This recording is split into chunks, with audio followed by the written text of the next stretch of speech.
What's going on? Welcome to the 411 podcast.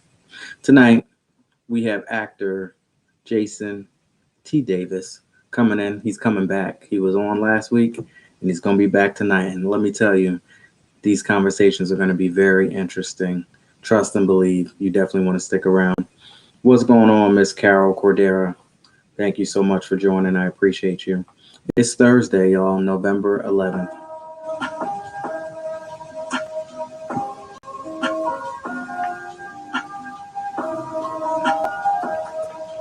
And if you are on Facebook, if you are on Twitter, YouTube, DLive, or Twitch, drop it in the comments and let me know where you're calling from. And I just want to say thank you so much for everyone joining. What's going on? So, Miss Carol, how is the weather in sunny Florida this time of year? What's going on, David, on TikTok? I'm actually glad that we are back on TikTok. It's been like almost like a week and a half, but we are officially back on TikTok now. So we are streaming from all platforms tonight. Again, that's Facebook, Instagram, TikTok, Twitter, YouTube, DLive, and Twitch. 411 podcast.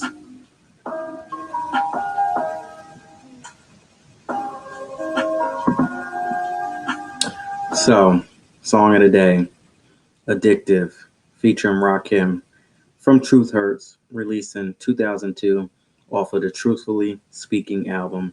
So is there anything that you're willing to admit?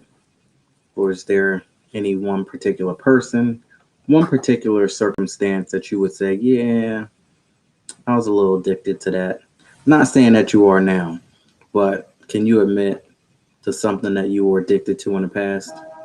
Someone who you may have been addicted to in the past? Who knows? You tell me.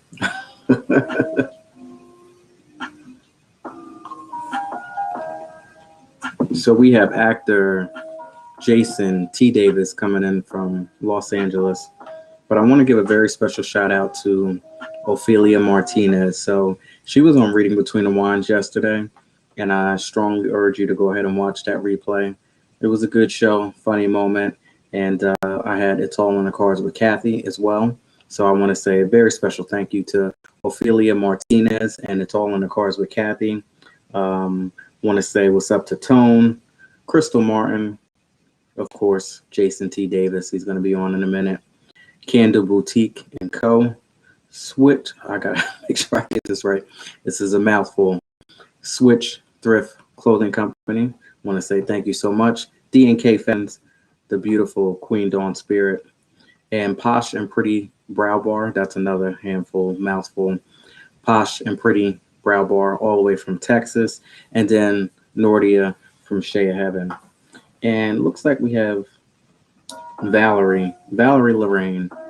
Welcome to the 411 podcast. If you're still out there, let me know where you're calling from. So, we talked last night about people who are inconsistent. So my question to you is, how do you deal with people who are inconsistent? From time to time, they might be a little bit over here. They might be a little bit over there. Hell, they might be just everywhere. How do you deal with people who are inconsistent and they're just all over the place? Sometimes some people's crazy can end up making you crazy. So I'm just curious, how do you deal with people who are just so inconsistent and just life in general are just all over the place? Shout out To Canada, what's up? That's great. Now, what part of Canada are you from? Because I know, different parts, different time zones. It's 10 p.m. here in the U.S. So, what part of Canada are you from? And what time is it over there? What's going on, Christy? Thank you so much for joining as well. Let me know exactly where you're calling from.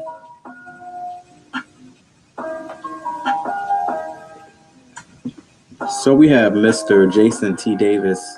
We're getting ready to have some great conversation. Trust and believe you definitely want to stick around. This guy is awesome. Can't wait to speak to him.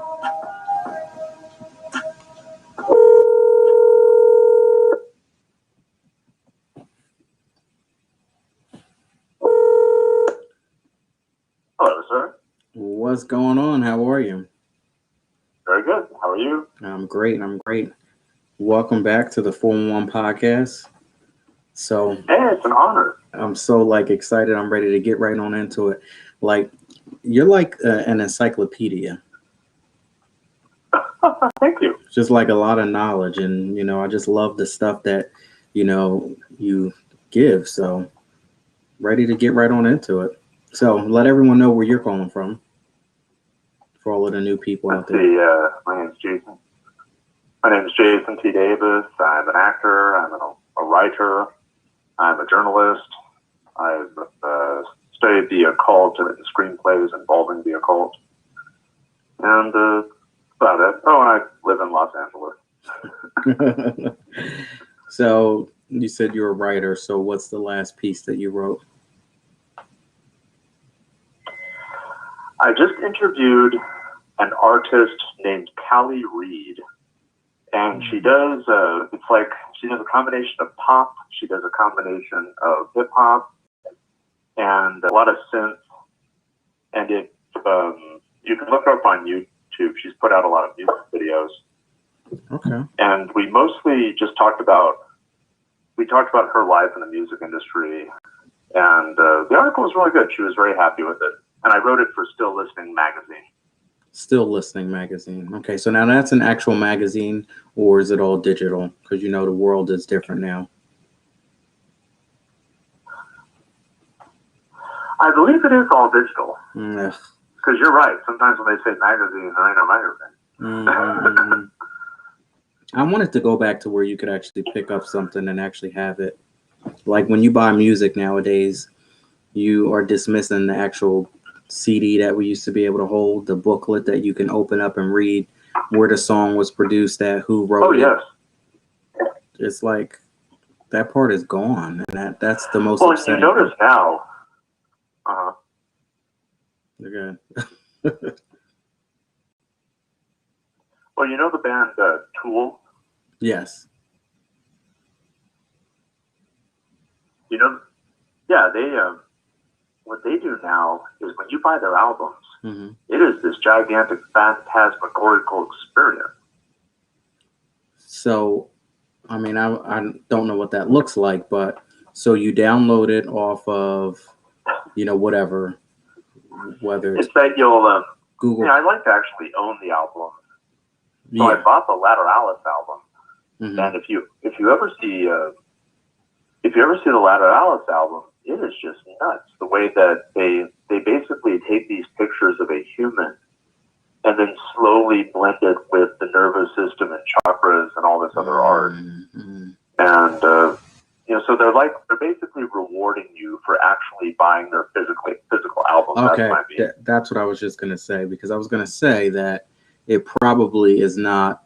You don't get that experience when you do the digital download. Well, exactly. And if you buy it, go ahead. Well, if you buy a digital album, they don't send you a PDF of everything. And they should. You just get the digital album. and they really should. I think they should do something. I mean, you want the fans to continue to purchase music the right way and not, rip it off and steal it. That's a great way to get that back. I mean, if you download something and you get an actual booklet behind it or something, that's an incentive for actually buying it versus, somebody buying it and then you getting it, the illegal way. I do admire bands that put a lot of thought into the production of their CDs, and I agree with you.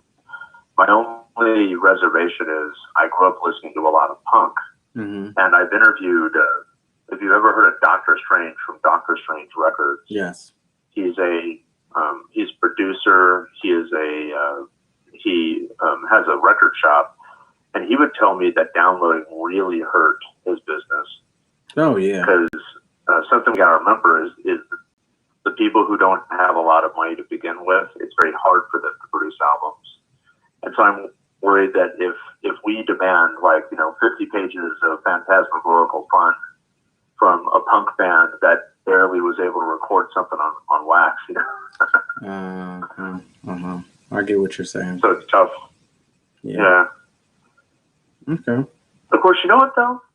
When you think about it, a lot of bands these days put an incredible amount of thought into their online, who they are online. Yeah. And bands didn't do that back in the day. There was no online. Yeah, that's true. I mean, you get to be real up close and in touch with the artist, right there, and you're getting content all the time. So I guess I understand what you're saying. I still don't like it, but I understand what you're saying now.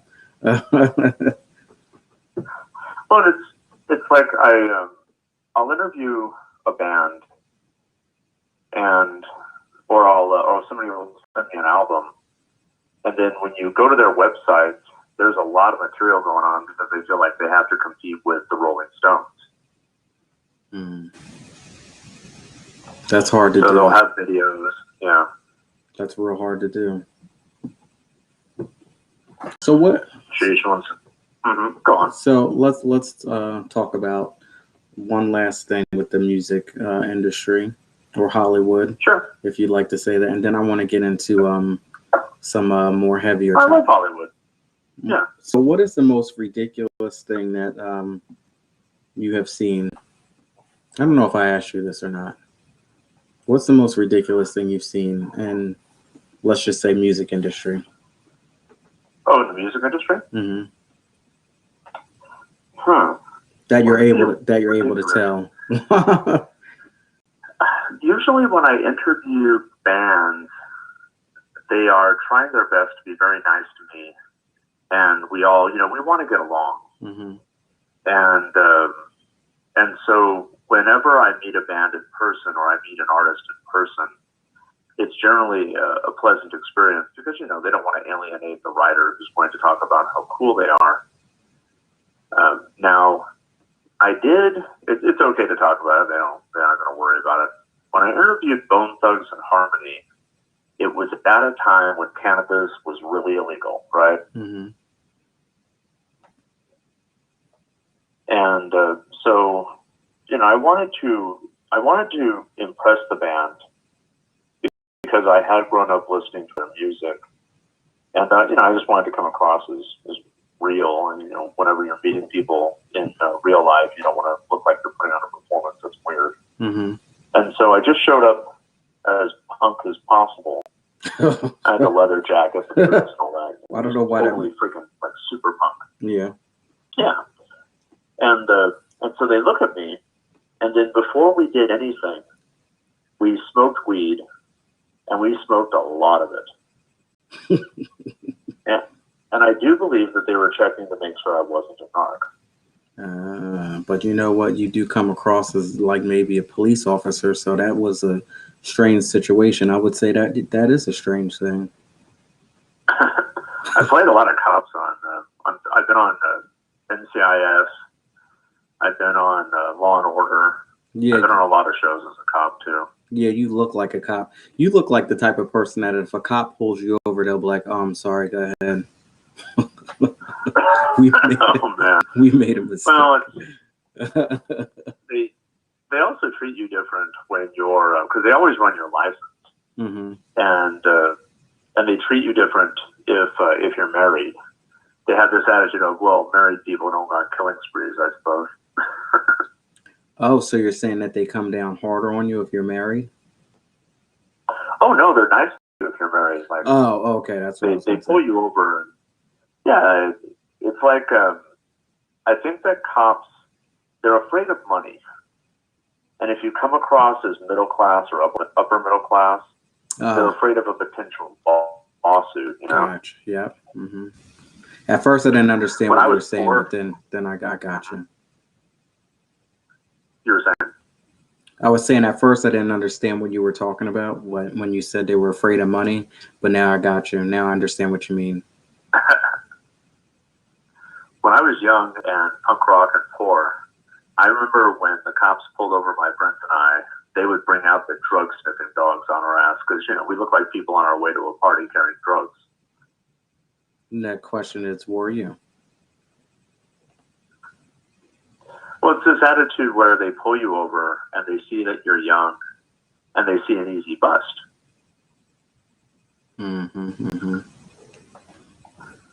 So they get like almost disappointed when they spend a half an hour kicking you around and they don't find drugs. Oh, okay, so I guess that fixes the question that I was going to ask. Were you ever busted? Did they ever find anything on you? Oh, no. When I was young, I was really into, I was punk rock, and I started out, it's basically called skate punk, but nobody knows what the hell that is anymore. And it's this sort of like where you would grow up in Southern California, you listen to punk, you skateboard, and there's this fusion of punk rock and skating that existed then that you see throughout. If you've ever heard of the magazine Thrasher magazine, they really blended punk with skate back in the day. And now that I'm older and smarter, I'm pretty sure that they just did a marketing campaign to sell punk rock to skateboarding people, or maybe vice versa. So my point is, I started out that way, and then I got into punk, and then I got into something called straight edge. If you've ever heard of straight edge, and straight edge is really demanding. You can't drink alcohol, you can't do drugs, you drink Kool-Aid and listen to reggae, and it's like really clean cut, you know. That doesn't sound fun at all. I mean, minus, you know, listening to the reggae, but who would want to sign up for that? Anyway, I'm sure there's plenty of people that like that out there, so I'm not gonna say. Oh, I can tell you why. Why is that? A lot of people who are into punk tends to be, at least it was, you know, when I was young, tends to be sex, violence, drugs, alcohol, and you had a lot of people who quit drugs and alcohol because they were in rehab, or maybe they had a court order, maybe they had a bad experience. So it that straight edge attitude, you know, they all kind of dress the same. We all kind of look the same. So when a straight edge person would show up, you know, they'd mark their hand with the X, and it was this warning sign to not offer them anything. I got That's why they have the X. That if you go, hey, dude, you need a beer, but if you see an X, well, that's a faux pas, you know? Gotcha. And so I didn't do drugs and alcohol for a long time. Now I got to say what's up to a couple people out there, and then I got something to remind you of. What's up, Mr. Will out there on Instagram, and Board Troll on D Live. Thank you so much. I wasn't ignoring you, so now it's your time to shine here. So Board Troll says, when we were talking about some strange things in the music industry, this is one: Miley Cyrus and that big dildo on stage. I don't know if I remember anything like that. Maybe I do. Do you remember that? How could one not remember a giant dildo? I'm just trying to. I can't remember it. I'm sure if I look at it, I'll be like, oh yeah. What did she do with it? I have to admit, it makes me wonder, do you think Miley Cyrus likes sex? That wasn't the one where she was cutting up with Robin Thicke on stage, was it? I don't think there was this. She just went on this like explosion of I am heterosexual, and she just went nuts, didn't she? Like, wow. I don't interview artists like that, so yeah. So you could talk. Okay. I wonder why. I wonder why that is. That you don't interview. Like, why do that? Why go on a spree the way she did? Yeah, why did she do that? Because maybe her sexuality was all over the place. One minute she was this, next minute she was that. Maybe. I wonder that, and there's something else. She had to be clean cut for the longest time, right? Yeah. Because she went. So if you're clean cut up until you're 18, you probably explode once you turn 18. You probably go like freaking Rome, dude. Yeah, she probably got tired of that. What was she in at first? Where did she start off at? Oh, the Hannah Montana thing. Disney. That's right. Oh yeah. Mm-hmm. Yeah, like she kept switching names. Okay, what about this here? What do you know about multiracial Monarch programming? Monarch Programming. Yes. Oh, Monarch Programming. See, that's something that you watch Hollywood movies, and there's this thing that happens where when you're watching a movie, the person who wrote that movie might have done a lot of research. And when they're doing research into something like the Monarch Program, they then want to put that into the film. And there's either three reasons they want to put it in the film. The first thing they want to do is maybe they have a personal agenda. You could have a person who heard about the Monarch Program, and so they put it in. The second thing could be... What the hell is it? What is it? Because I don't know what it is. Oh, the Monarch Program. So the Monarch Program is, you see it in Hollywood a lot, and you can look it up online.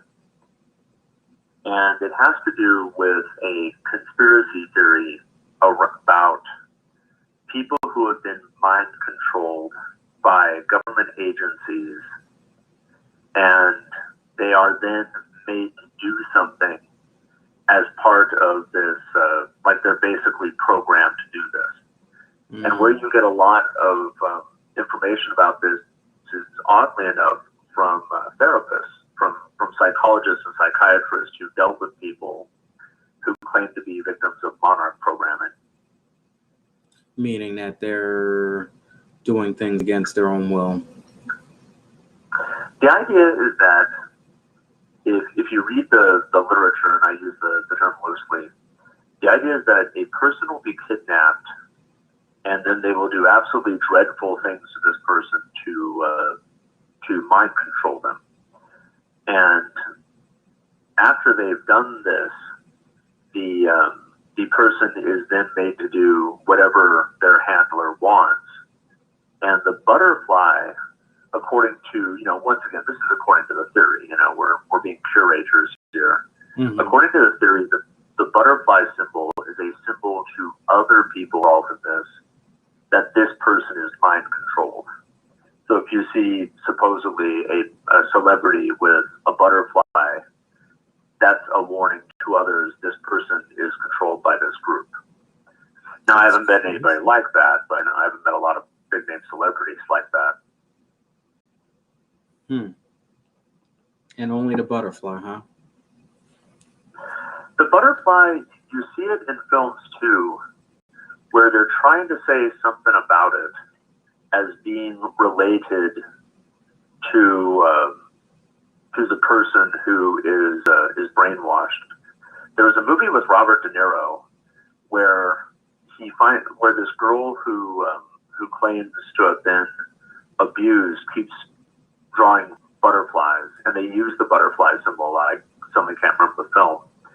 And I thought to myself, now, did this person just hear a story? Did the director or the writer of the script research it?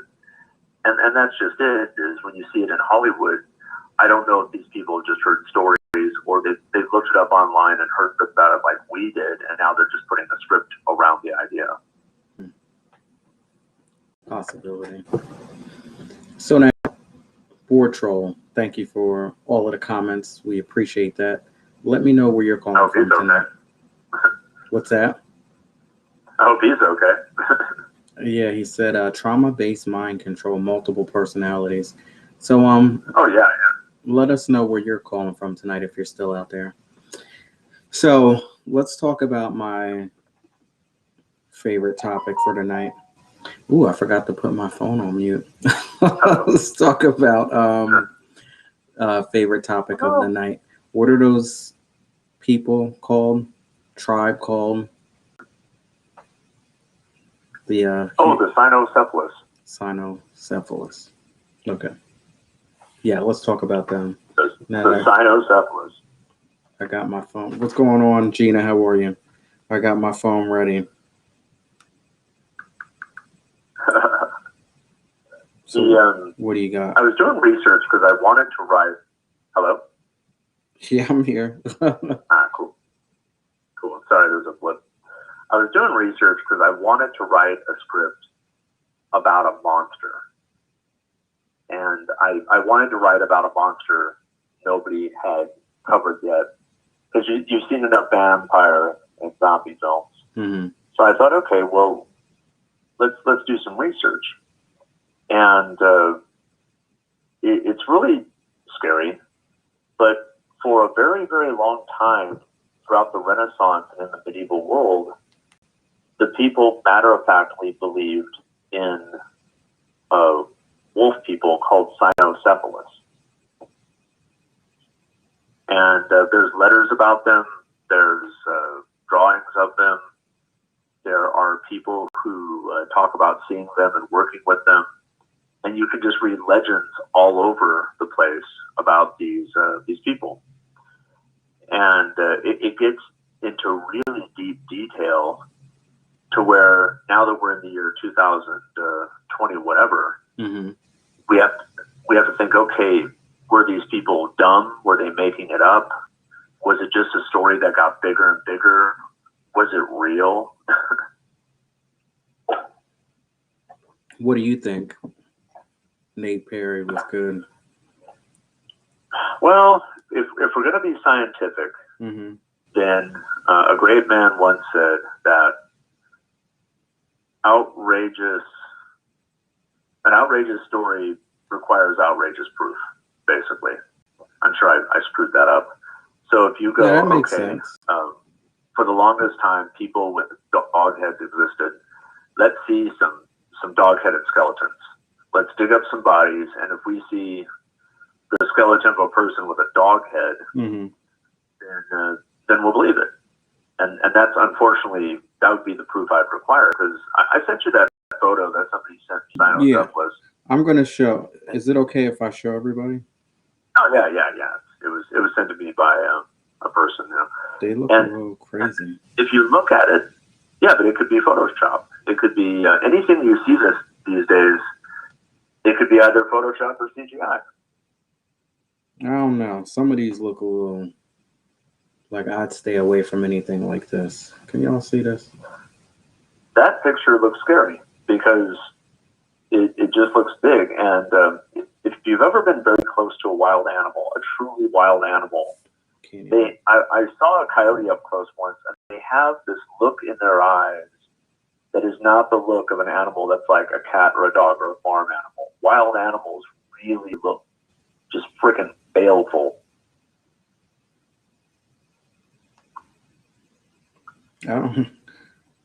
This is a little crazy. You believe this stuff? The most compelling. Mm-hmm. I'm asking them out there if they believe this type of stuff.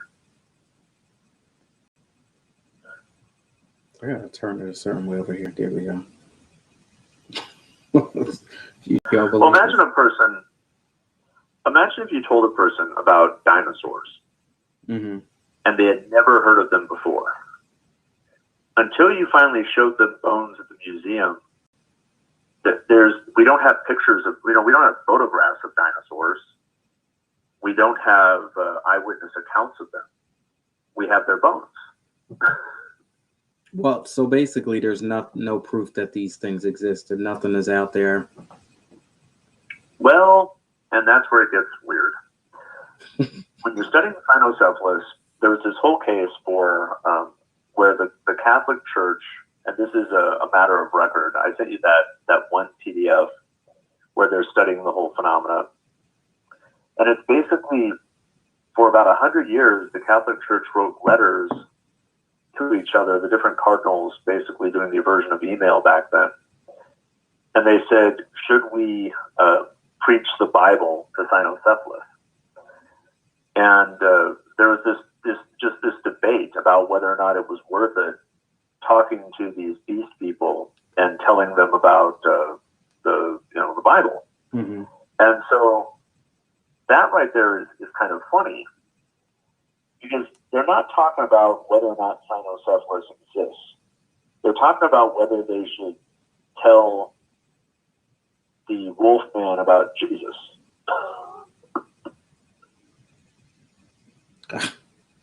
I don't know. That's It's crazy. And That's what I have to say. And you can find, oh yeah, and you can find thousands of inscriptions, thousands of pictures. You see them, matter of factly, they're shown besieging castles, they're shown fighting people or standing around weaving baskets. Mm-hmm, mm-hmm. And it's absolute madness. And you think, all right, was this just a joke? Did people just think that it existed? They kept talking about it. Maybe they just dressed up as that. Maybe they were regular people and they just dressed up because that was part of the little ceremony or ritual, whatever they did.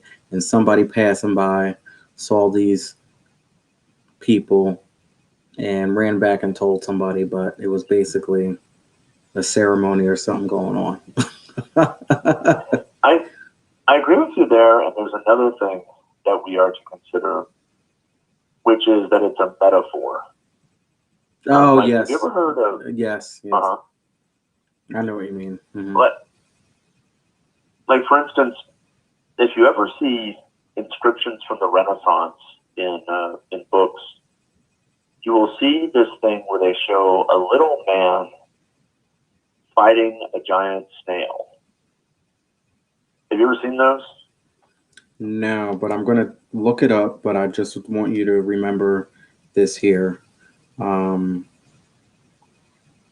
Board Troll says we might want to look into Skinwalker Ranch. Now I'm going to look that up. Oh, yeah, I can tell you all about that. Jeez, that's scary.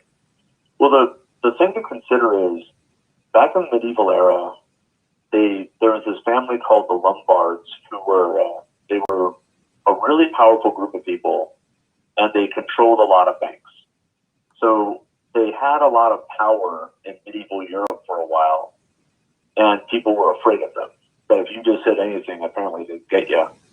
So when people were writing manuscripts, and this is where I come up with a connection to cynocephalus, when you see a little man fighting a snail, the snail represented the Lombards. Gotcha. That they were saying these freaking snails, and it was like a code or a metaphor. So I think that maybe the cynocephalus could be a metaphor for something else. Maybe they're saying that these people are like dogs to us. Maybe they're being racist or classist at the time. That when we see an inscription of a dog person, it may not be, a picture that, like, they took a picture on their phone. It might be that they're telling us that person fights like an animal, like a beast. Or they could be saying that person is less than human. So there's that. I'm doing like show and tell here. As you're talking about these things, I'm Googling it. Cynocephalus is horrifying because there's even, you can go to, I'll send you the link. In India, there was a lot of talk about cynocephalus. And they were said to dwell in the north part of India. And basically they were given iron weapons, and then in exchange they did the cynocephalus did textiles, basically. That's why they were kind of good at that, like weaving things. Mm-hmm. And for some reason they didn't know how to smelt weapons. So the Indian princes and kings and queens and all those people would simply pay them in iron weapons in exchange for kind of protection. And I'll send you a link to that. But when I read that story, that was really creepy. Now let's get into this Skinwalker Ranch, because you said that was kind of scary. Skinwalker Ranch is terrifying because, and I've been doing research on skinwalkers for another script I'm working on. That's why I know about Skinwalker Ranch. I was researching them. And it's really terrifying because when you think of the occult, you tend to go, okay, it's over there, it's a haunted house, right? And if scientists are brought in, you feel like it's a little bit more real, right? Mm-hmm. Well, in Skinwalker Ranch's case, if the story is to be believed, and you can look it up online, it's been talked about a billion times on Coast to Coast. There's a lot of information. Mm-hmm. The government apparently finally bought the property and is even now studying the phenomena using scientists and such. I don't know if that's true, but the concept that the legend of Skinwalker Ranch goes on from there is just terrifying, man. I'm looking at it. That somebody is actually curious about that, or that the government actually wanted to buy Skinwalker Ranch because of what this family went through. And what this family went through is, of course, horrifying, I assure you. This reminds me of something from a movie. Did they use it for... Which movie? I don't know. It seems like they used this in a movie. Huh. I don't know. I will say this. Have you ever seen Close Encounters of the Third Kind with book by Steven Spielberg? No. When it comes to certain books and movies, it's probably best not to even ask me because the answer is going to be no. Yeah, I'm a movie guy. That's what I do. The Close Encounters of the Third Kind, it's horrifying now because when I watched it as a little kid, I remember thinking this is the most boring movie I'd ever seen. I wanted to see E.T. Mm-hmm. or Indiana Jones. But now when I look at the film, when you're watching Close Encounters of the Third Kind, I'll break down the plot without going too far. Richard Dreyfuss plays a dude who has a family, and he starts to go crazy because he starts to have visions that extraterrestrials are going to show up. Mm. And so, meanwhile, around the world, you see the film follow the world leaders as they prepare for the extraterrestrials to show up. Gotcha. But here's the part that reminds me of Skinwalker Ranch.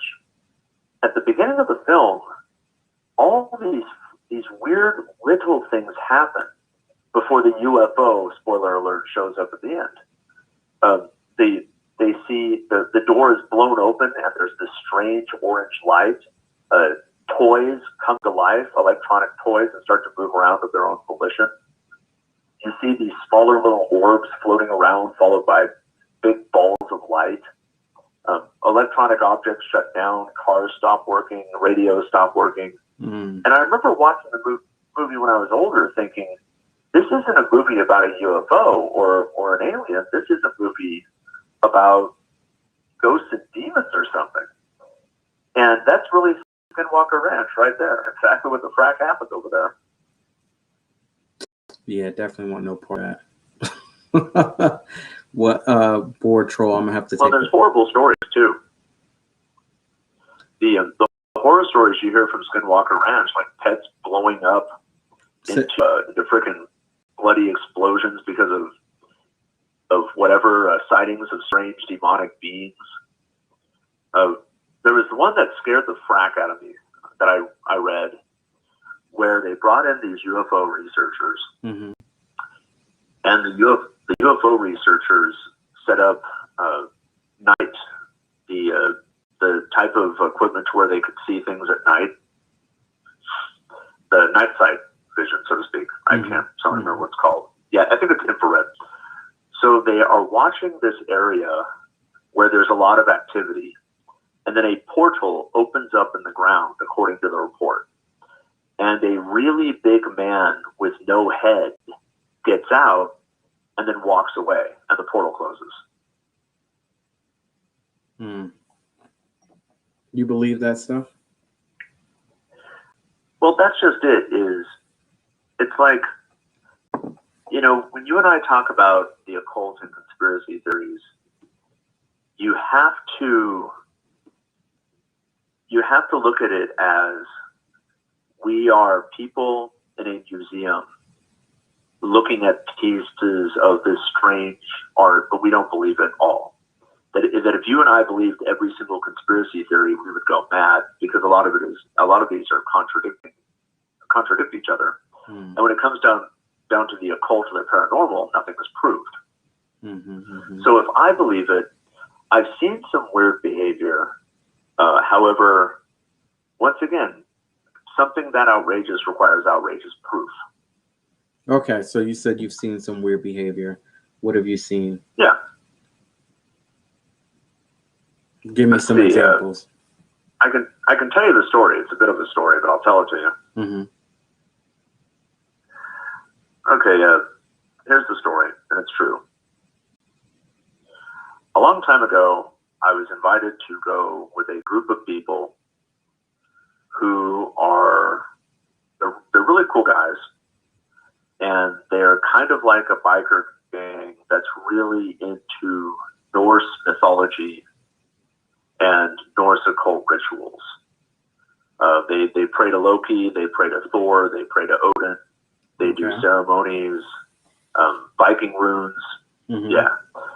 And I was invited to go because they liked the fact that I was already studying the occult and the paranormal, and I was already friends with one of them.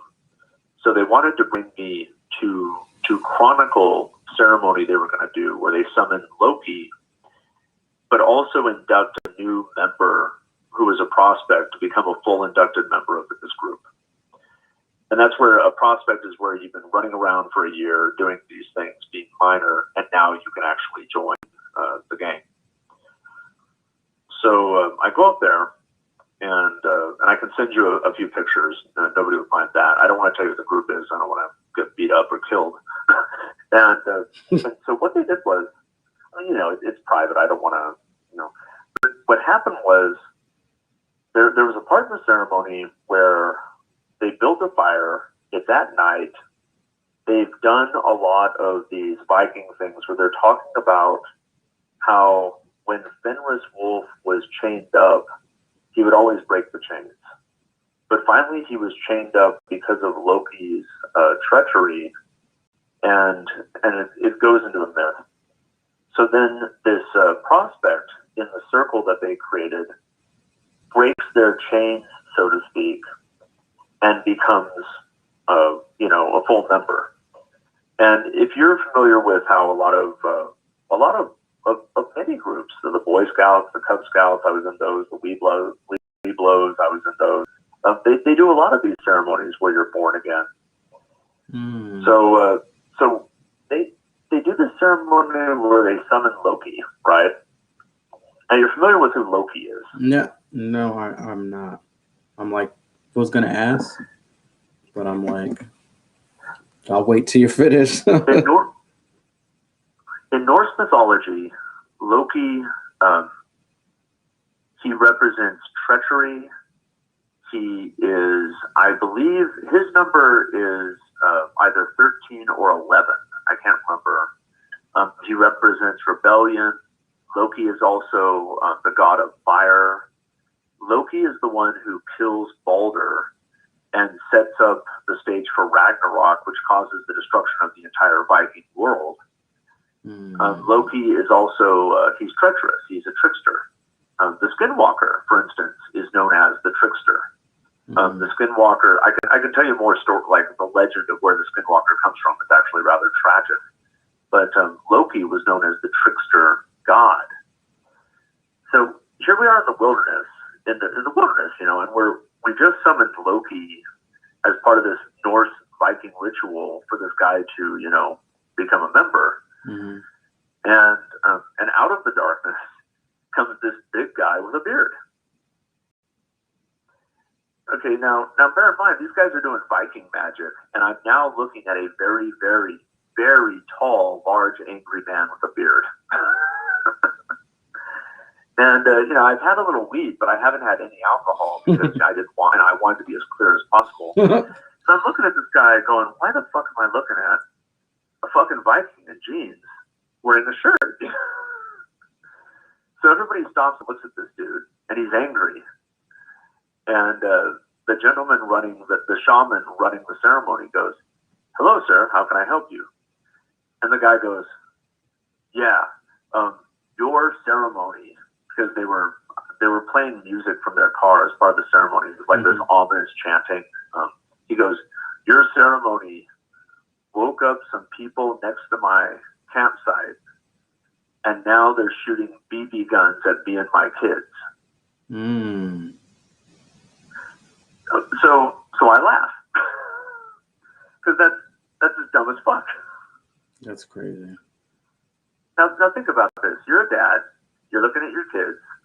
You hear a Viking ceremony going on the right, Yeah. and then somebody shoots you with BB guns on the left. Now, do you go to the BB gun people and go, "Stop shooting my kids"? Or do you tell your kids, "Hey, stay here and get shot by BB guns. I'm going to go to the right and tell them to turn off their Viking ceremony"? Mm. So I laugh. I laugh out loud. I can't help it. It's just dumb. And he looks at me and goes, "I don't think it's funny." You know, he's trying to intimidate me.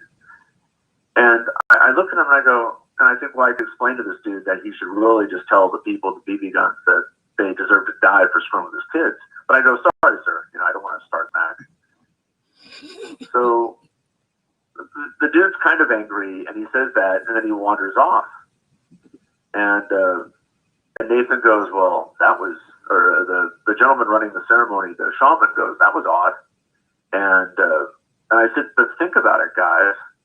Loki is the god of chaos. Loki is the god of practical jokes. Loki is the god of fire. Loki is the god of humor and tricksters. That was the funniest fucking thing I've ever seen in my life." And that dude looked like a Viking. I'm sorry. I mean, And that's you know, fun. And that's fun. And that's funny to you. Yeah, it was just that when you look at how, you know, magic is supposed to be about metaphors, and when you read works of, like, if you're familiar with Grant Morrison. Grant Morrison is the writer of the Hulu TV show Happy. And Grant Morrison also wrote The Invisibles. He wrote Justice League of America. He wrote a book about superheroes. And he talks a lot about magic and the occult being something that when they cast a spell, and I do mean they by occultists, things happen, but it's not in the way that you see in the films, where you know, just something happens. If you ever look up these occultists, I can, you know, name one of them. Like, one of them's called, her name is Georgina Rose. On Instagram, she goes by Dat Darling. And when I interviewed her for Bimbo magazine, she said, "You know, I can't fly or throw fireballs," but she still considers the occult to be a very, very real experience that gets things done, just not in this way that you and I would think is a miracle, you know? This is all mind blowing. This really is. You know, we're gonna have to do this again because we're running out of time. No worries. Whatever you wish. I can tell you some occultists to look at, to research if you want to find out more. Yeah, let us know where we should look at, because I see people on D Live out there. I'm not quite sure if anybody else was listening on Facebook or anything like that, but go ahead and let us know where we should look at, and then we'll plan to continue this conversation again. And then, of course, let us know where to follow you at as well. When I'm not an occultist myself. I talk to occultists, and they've been nice to me, and I really owe them a lot, because whether I'm writing something for a horror script or I'm researching a topic, they help me. One gentleman's name is Zariel Virago, and he goes by Red Sigil Alchemist. I probably messed up his name. Zariel Virago, Vorago, Red Sigil Alchemist.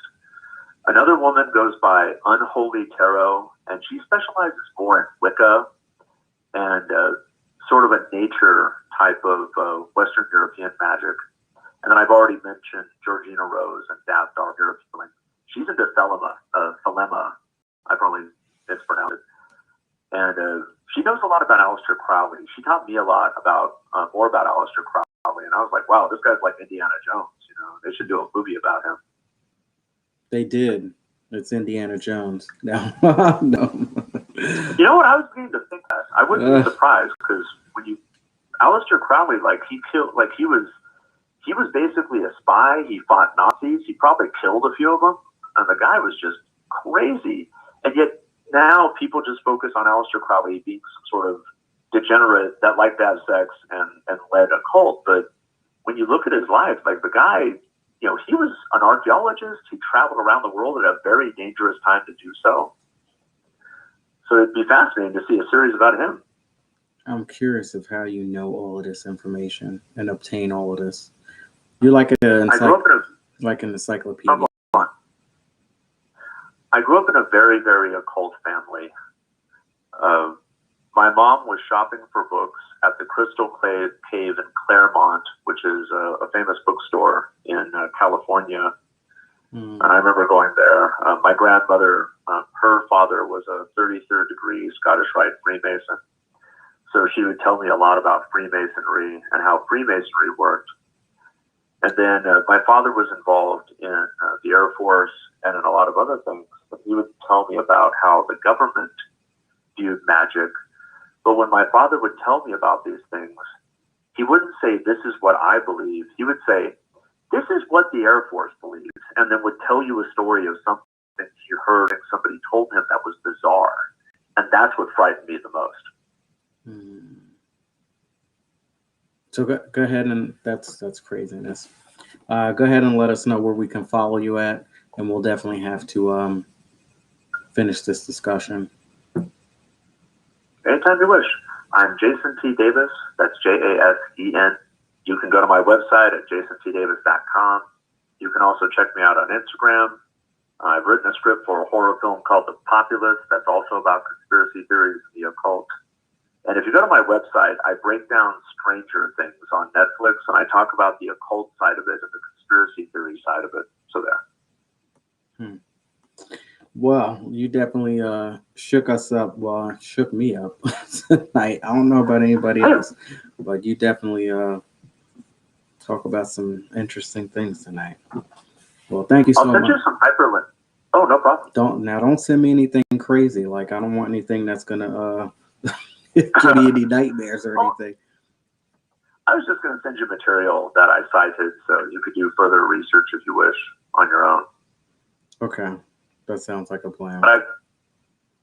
Yeah. Well, yeah, I'll definitely be in touch, and we'll see if we can finish this discussion very soon. Whatever you wish. All right. Sounds good. Well, thank you. I appreciate you. Have a good night. Thank you very much, man. I'm glad you're doing okay. Yes. You too. Take care. Bye. Good night. All right, y'all. There you go. That's Jason T. Davis, all the way from Los Angeles. Crazy stories. And he's like an encyclopedia. He knows all of these things, and he can just fire them off right away. So definitely you're going to try to have him come back because I enjoy learning from him. I want to give a very special shout out to Board Troll out there. Thank you for hanging out there. I'm going to check out the information that you sent me as well, too. And you never let me know where you're actually calling from. So drop it in the comments and let me know. And of course, anybody out there, if you're out there on Facebook, if you're out there on Twitter, YouTube, DLive, and Twitch, drop it in the comments and let me know where you're calling from. Valerie Lorraine, thank you so much from Canada. Ophelia Martinez, I saw you out there. Nate Perry, come on, I gotta get it. There were a couple other people out there. Thank you so much to people on Instagram. And I see that we have Renee. I believe that that's still you rocking out there tonight. We have Renee from TikTok. So yes, we are back on TikTok. And I just want to say thank you so much to everybody out there who was hanging out there with me tonight. I definitely appreciate you. So if you'd like to support the 411 podcast or Reading Between the Wines, go ahead and click that link above all of my social media platforms. And I'm so thankful to be on Facebook, Instagram, TikTok, Twitter, YouTube, DLive, Twitch. Click that link above and go inside of My Inspirations Volume 1, and you can purchase my book for $9.99. And when you do that, that will help support the 411 podcast and Reading Between the Wines. Thank you all, And of course, I want to thank my executive producer, my Lord and Savior Jesus Christ, for allowing me to come out here and give you all the 411 podcast one more time in life. Now, tomorrow, if you'd like to talk to me, just like we had Mr. Jason, tomorrow you can text me at 609-738-0611, and we'll get you right up here on the 411 podcast. You can also request me live on Instagram, and you can request me live on TikTok now that we're back. And thank you so much, Renee out there. I appreciate you.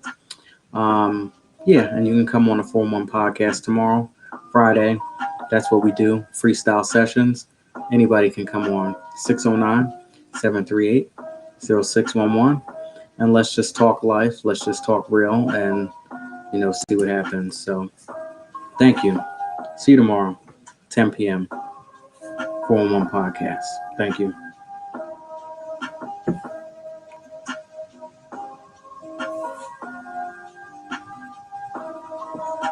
I thank you all for hanging out there, especially on TikTok, since it's been a minute since we've been on. And thank you to people out there. Oh, thank you so much. Yes, if you want to come and talk to me tomorrow, you most certainly can. That would be great. Take care. Good night, y'all. Good night.